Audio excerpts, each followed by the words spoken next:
Hey, good morning. Well, morning right now when I'm doing this. I don't know what time it is where you guys are. Glenn Lamont here from Wallace Hartley Presents the podcast. Hey, another week. Time to catch up.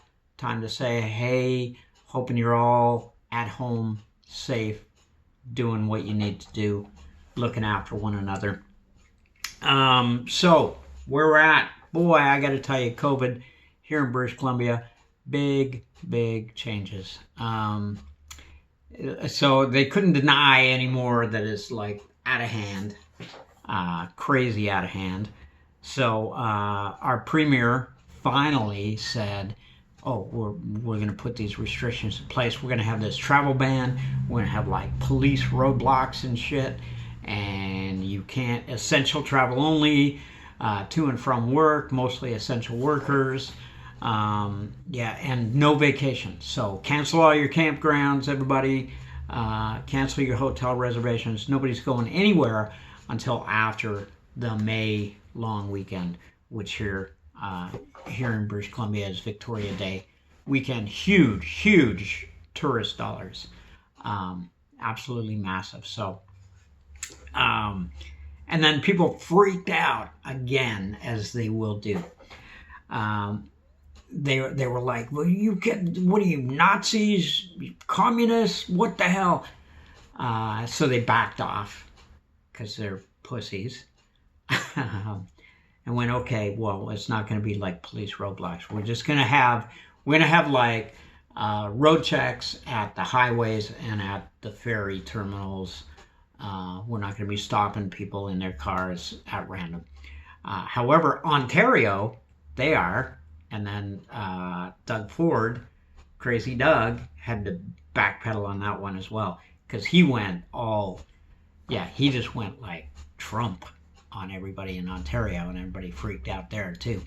But at the end of the day, you know what? What we have to rely on, unfortunately now, is not people's good common sense, because we know that's out the window.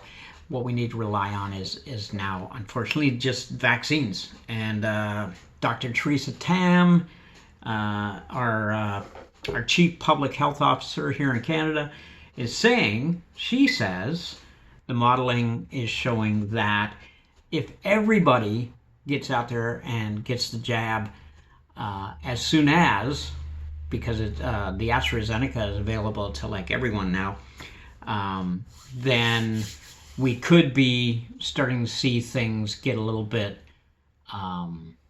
lift a few of the restrictions by summertime.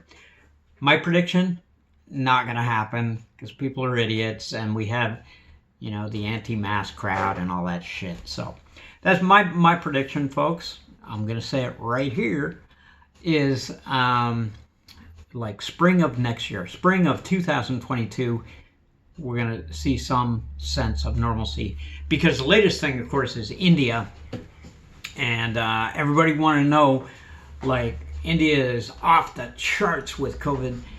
And people were like, why are you still letting flights from India into Canada?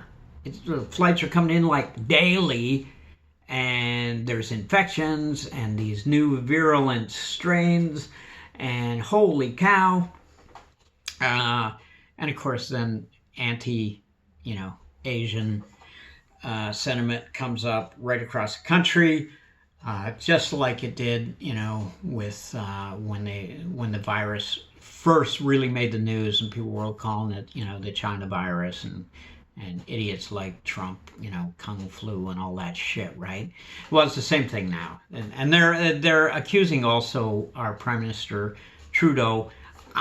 I'm going to say I'm no fan, okay? I think he's a moron, but they're accusing him now of like favoritism towards India, and it's crazy. But anyways, folks, that's where we're at.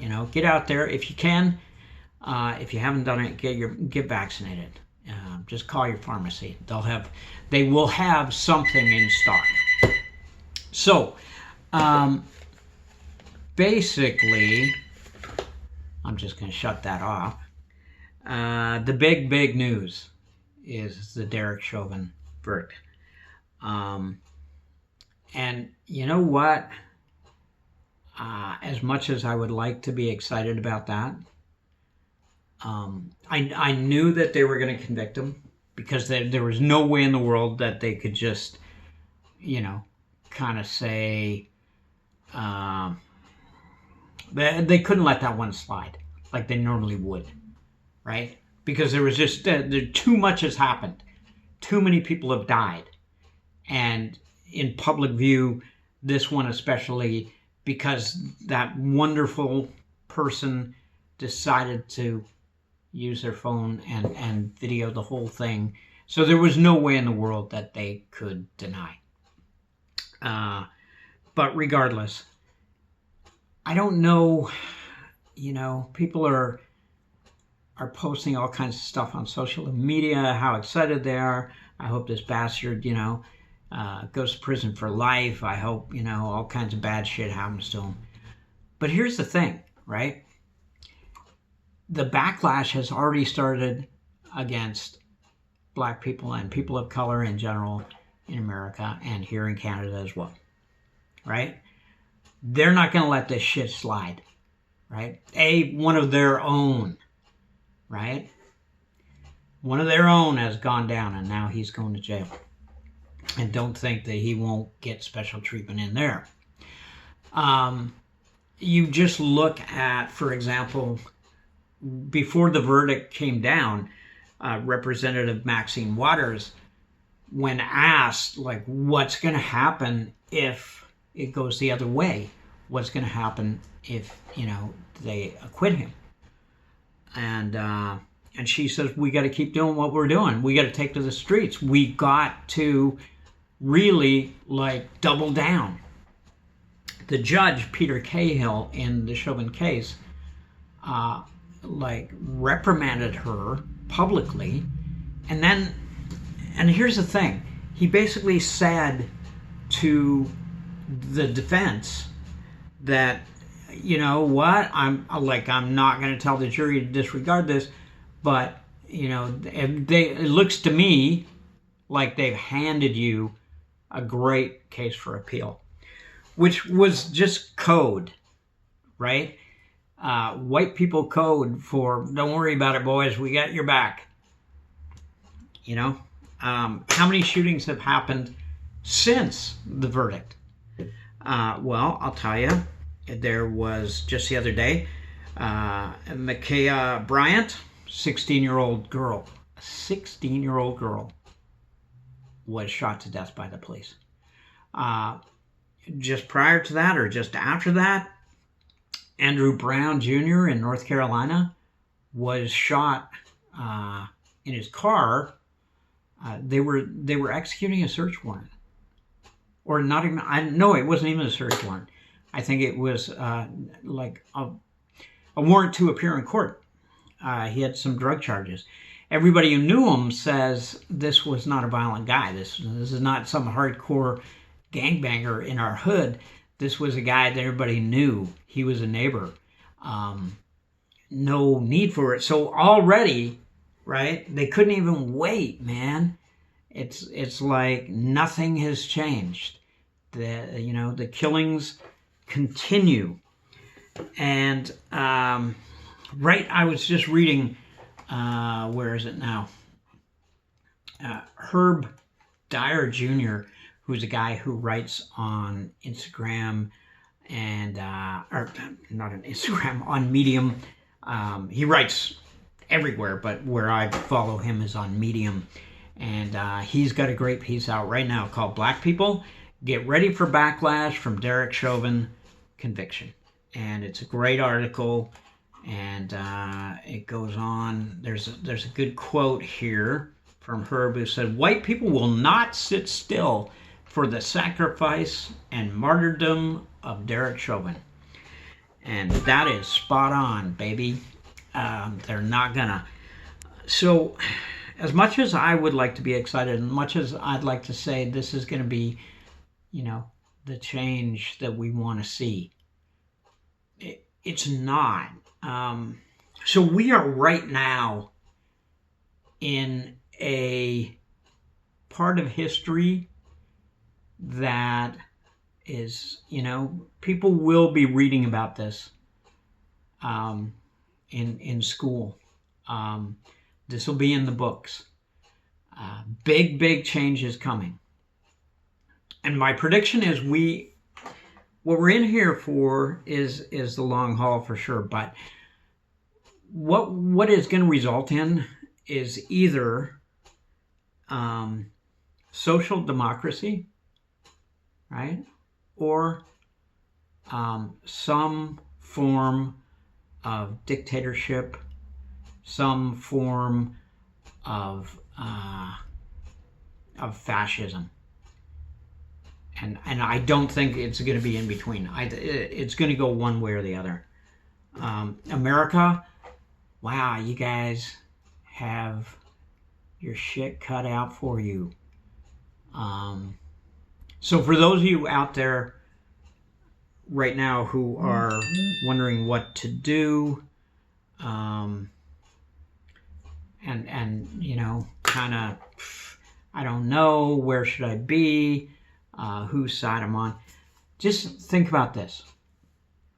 When we read or see something, a documentary perhaps, on the Holocaust and how many million Jewish people were murdered in that genocide during the Second World War, we think to ourselves, my God, how did they let that happen? Because the way the history books paint it is just very black and white.